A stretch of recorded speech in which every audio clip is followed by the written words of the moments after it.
On some days, this line actually begins building at 4 o'clock in the morning. New Yorkers waiting for the simple basics to help get them through the week. For census workers, this is the perfect place to find the undercounted.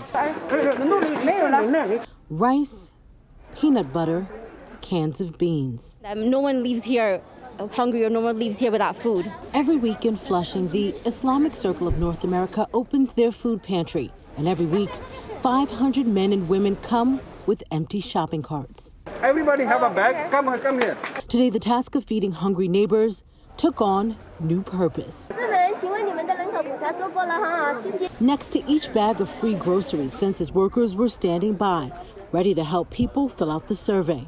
The participation in the census in Flushing and other Asian immigrant neighborhoods is still quite low. 64% of American households have responded to the 2020 census. In New York City, the rate is lower at 57%.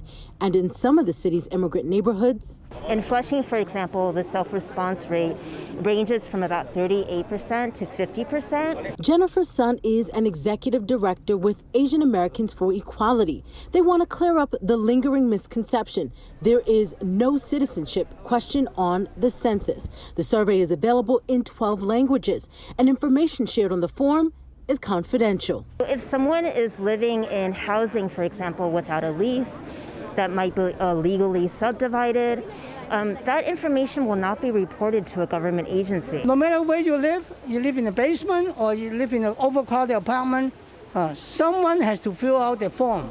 Millions of dollars are on the line if New Yorkers are undercounted. The census helps determine the amount of federal funding the city receives for vital services like health care and affordable housing. If you don't respond, we will lose congressional seats. Then we lose representation.